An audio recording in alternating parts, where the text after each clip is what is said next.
La plupart des mauvais esprits mentionnés dans l'Ancien Testament ont été envoyés par Dieu pour punir les hommes désobéissants. 1 Roi 22, 20-23. Dans Juge 9, 23, un mauvais esprit est utilisé par Dieu pour juger Abimelech et venger le meurtre des fils de Gédéon. Dieu, sans être l'auteur du mal, peut permettre à des puissances maléfiques soumises à son contrôle la réalisation de certaines conséquences en accord avec son plan. Le Seigneur a envoyé un mauvais esprit pour indiquer qu'il avait rejeté Saül en tant que roi. Ce mauvais esprit provoqua chez Saül des accès de colère et de désespoir. L'esprit de l'Éternel se retira de Saül et celui-ci fut tourmenté par un mauvais esprit envoyé par l'Éternel.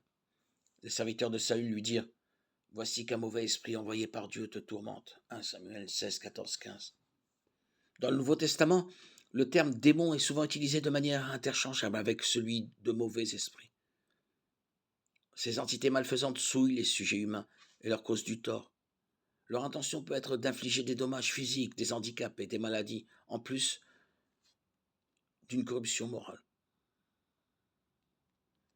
Jésus-Christ a chassé les mauvais esprits des personnes possédées et a donné à ses disciples le pouvoir de faire de même en son nom.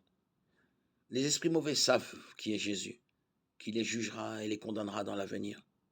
Matthieu 8, 29, Marc 5, 1, 13, Matthieu 10, 1, Actes 5, 12.